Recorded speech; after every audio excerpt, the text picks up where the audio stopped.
Hello everybody, welcome to Phoenix, the page that you are currently watching right now, the page brought to you to bring you everything you want to know, need to know, have to know about Arizona, specifically the Phoenix Valley. If you're looking to move here, if you already live here, if you're looking for something to do, if you're looking to get more information, this is the page for you. Please like, subscribe, do all the things that all the YouTubers say because it drastically helps us in the algorithm and to get more views. So if you find this at all beneficial, entertaining, if you like me at all, please give me the like, give me the subscribe, leave a comment, say thank you, ask questions. I really want to get to know every single one of you. I will respond to everybody. But let's dive into it. This is the top 10 things to do in Phoenix, Arizona. First one's kind of a no-brainer if you know anything about Arizona, but it is the golf scene. If you are at all interested in golf, then Arizona is the spot for you. According to golf.com, Bleacher Report, Lawn Starter, Arizona, the Phoenix Valley is the best, if not in the top list of best places to go visit, live if you're into the golf scene. We have some of the most incredible golf courses in the country here. You might have heard about TPC from the PGA Tour, Waste Management Tour, arguably the most energetic golf scenario in the history of golf. If you've ever been, you know what I'm talking about. If you haven't been, I highly recommend you going. Even if you're not into golf, my wife doesn't care about golf at all, but she loves going to the Waste Management Tour because it's just a good time. It is absolutely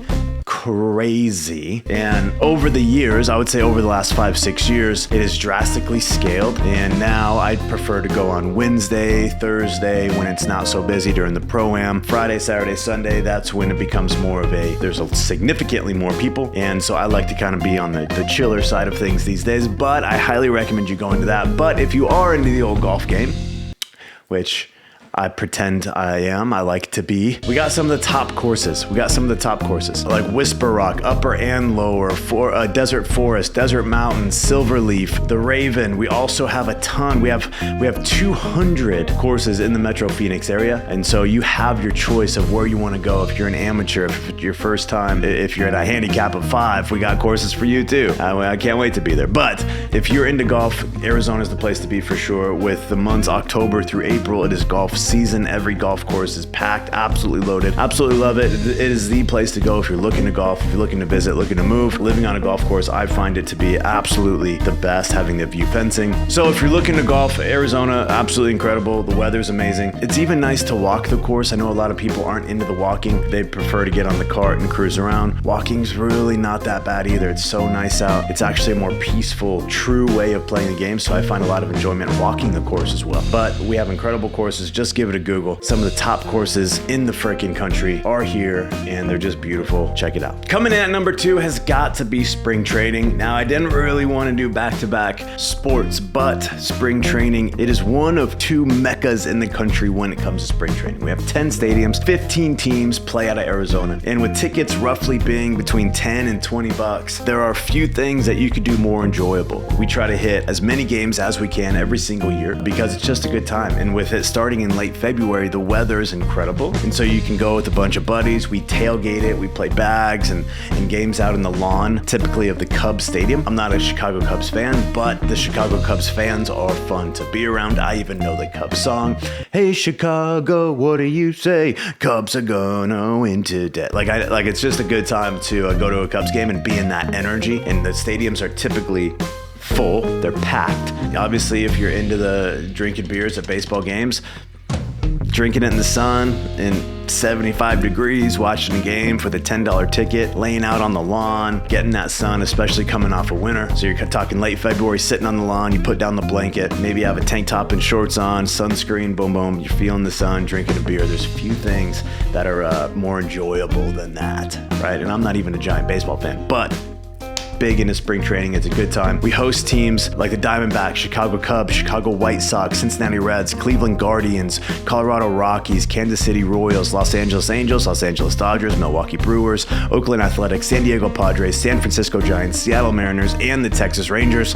We basically have a team for everybody. So come check it out. Obviously, it's just a good time. I feel like I don't have to sway you because you can already kind of tell not a good time. You're gonna have a blast. You're gonna have a blast going to spring training games. And with the price being what it is, there's always a game going on. Sometimes you get to see some of your favorite players up close. It's just a good time, man. It's just a good time. Highly recommend. Coming in at number 3 is more of a peaceful, serene, blissful experience, and that's going to be kayaking and paddleboarding the Salt River. The Salt River is located in the northeast valley of Phoenix. It's about a 25-minute drive from my house. I can get there very simply. And a paddleboard's maybe $200. And if you want to go and just literally hear nothing except for the stream and your own thoughts, and you can see horses, wild horses drinking out of the river, and you can just have the scenery that is beautiful that lines the river, you could float down that thing for hours. And plus you get that amazing workout of paddleboarding or kayaking. But if you just want an escape and you want to be in nature, and specifically water, which I recommend in Arizona because of the heat,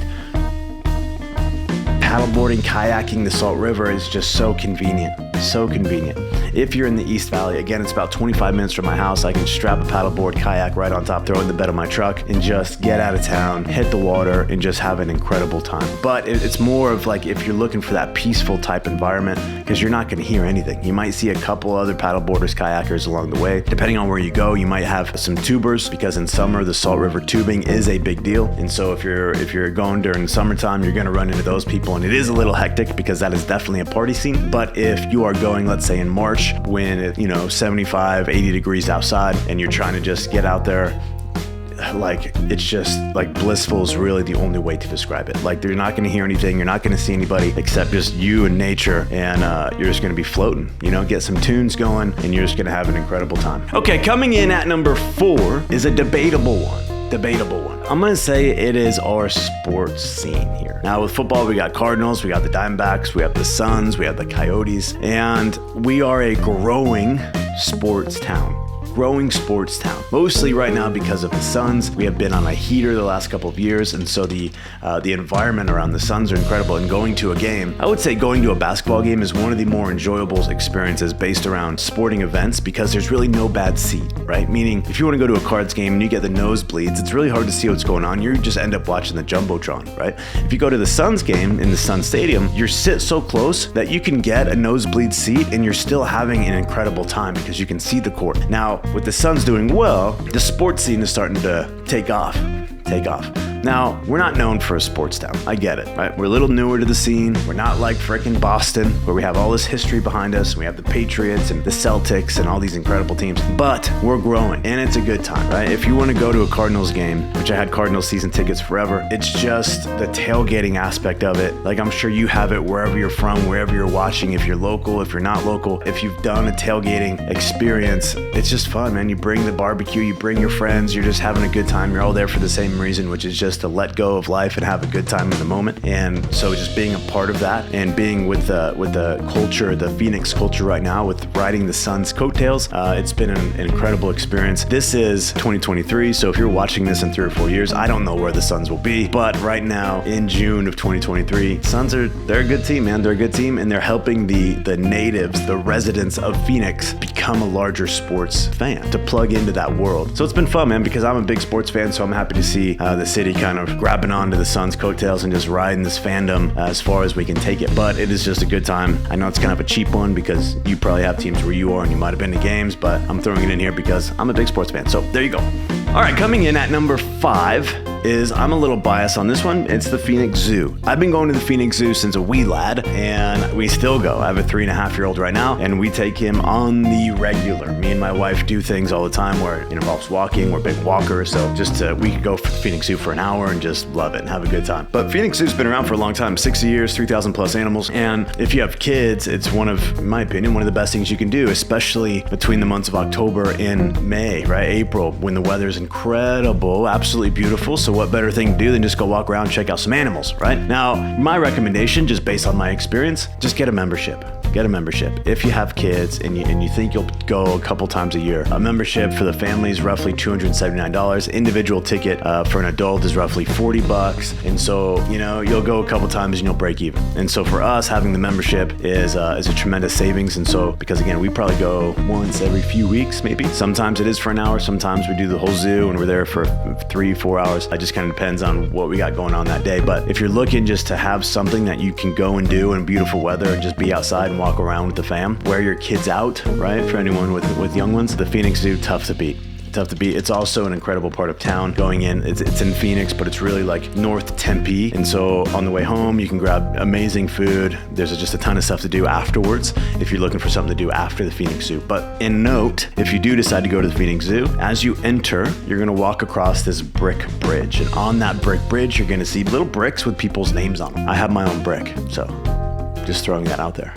I have my own brick. You guys can be jealous if you choose to be, but it is something I take a lot of pride in. So I love my brick. So Phoenix Zoo, that's number 5 for me. I love it. All right, coming in at number 6 is hiking the iconic Camelback Mountain. Now, Camelback Mountain sits right in the heart of Phoenix. Right in the heart, right in the center. You can see it from almost anywhere. It's a pretty quick hike. It probably takes you an hour, but it is pretty tough hike. Now, there's 2 different trails. You have Echo Canyon and you have Cholla. Now, depending on which one you go to, Cholla is gonna be a little more difficult, but it is a pretty tough hike for the short amount of time it takes.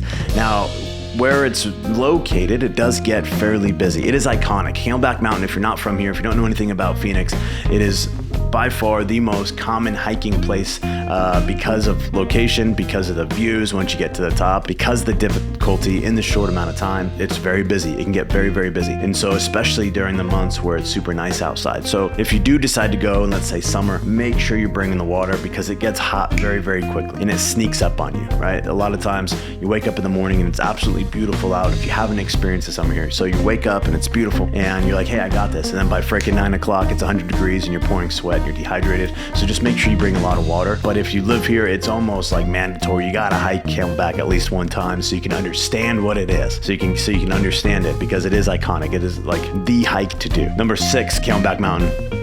That's my number 6. Okay, coming in at number 7. If you've seen some of my other videos, this might not surprise you, but I'm a big fan because we live here in Arizona, the home of the heat. I believe being around water and pools, and so I'm gonna say Golfland Sunsplash. Golfland Sunsplash is just one of our water parks. It's located in Mesa, right off the US 60, and you can see it when you drive by, but it also has Golfland, which is attached to it, and so you can actually get access from Golfland into Sunsplash, or from Sunsplash into Golfland, which has pizza, arcade games, putt-putt, go-karts, all these different types of things, and so you can really make a fun day out of it. Now, when I was like, 11, 12, 13 years old, me and my brother, my parents would give us what was called our summer fund. And so my mom would give us a small lump of cash that we could spend on whatever we wanted through summertime. And that's how we kind of kept ourselves busy. It was totally up to us what we wanted to spend it on. And every single year, without a doubt, it was mandatory. Part of that money is going to go into Sunsplash. Now, that absorbed about 75% of what our summer fund was.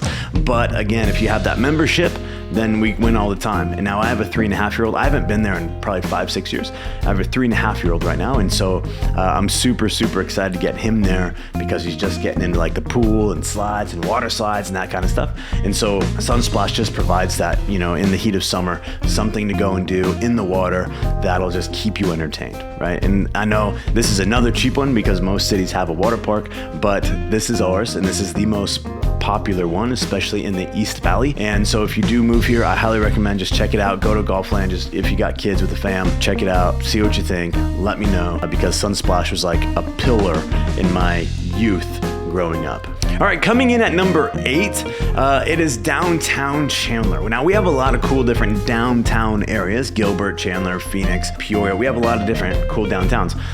Chandler is one that has a lot of history to it, and it's been around for a very long time, and it's been amazing over the last 15-ish years that downtown Chandler has really grown into being a hotspot, and it has some incredible places like Hidden House, which is an incredible steakhouse, The Perch, which I go to often because they have live music, and I have a buddy who plays in a band there all the time on Friday nights. And then from there you can go to Bourbon Jack's, which is more of a nighttime environment. They'll have a live country band, and so if you are one of those that likes to stay out late in bars and do that kind of thing, Bourbon Jack's. And so it provides just a really cool element because it has this old time feel to it, and it's not that big, and so you park and you walk everywhere that you want to go, and it's got some incredible breweries, Santan Brewery, some incredible beers there, and probably the best soft pretzel that I've had, and I consider myself the soft pretzel connoisseur. I get them everywhere I go, and Santan Brewery has an amazing soft pretzel, just an FYI for anyone who's interested in that. But downtown Chandler, definitely someplace you gotta check out if you're in the East Valley,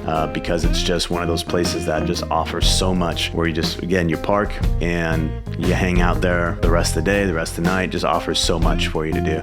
Distillery is also a good one. Now I'm just coming top of mind, things that things that I do in Chandler. But Distillery is a really cool place. Also live music, country music. But downtown Chandler, definitely one of those you gotta hit up. All right, coming in at number 9 is another hike, and this is Superstition Mountain. Superstition Mountain. There's a hike called the Flatiron where you hike up to the Flatiron, and the views up there are absolutely incredible. Now, Superstition Mountain provides as an incredible backdrop to the city. Located in the East Valley, if you take the US 60 all the way east, that's how you get there, through Apache Junction, Gold Canyon area, and I can actually see it from where I'm at right now. And the mountain is huge, it's absolutely beautiful. The sun hits it, and there are a few views like it once you get to the top of that mountain. Now, this is a longer hike. This is gonna be more grueling than, let's say, a Camelback, like I said before. It's gonna take you a couple hours to do this, 3-4 hours to do it, and so just make sure you're very careful. But once you get to the top, the views are absolutely incredible, and once you see the mountain, you'll understand what I'm talking about. But it is just a gorgeous scene. And so if you do come, and this is a lot, I know I'm talking about a lot of East Valley stuff right now, not really sure how that happened, but if you're in the East Valley, you'll know what I'm talking about. Just look east and you'll see the big mountain at the end of the world, it looks like. It is the backdrop to the city in the east side of town. Check it out, absolutely gorgeous, beautiful, tougher hike. Look up the Flatiron hike at Superstition Mountain. You'll see what I'm talking about. The views are incredible. I brought my dog up there once, not sure if I'd do that again because it was a little more difficult than I anticipated, so I'm not sure if I would bring a dog or not. You just make sure you watch them carefully or you have a nice harness for them. But I know it's a second hike. I just came off the dome with these things, like what are the best things that I've done in the valley, and so that's where this list came from. So that's why there's 2 hikes on here, so there you go. All right, coming in at number 10 is a game I like to call What Can I Bake in My Car? Now, summertime, your cars get very hot. Very hot. One thing that will start to drive you nuts is your seatbelt buckle, like hitting the back of your arm and just burning you.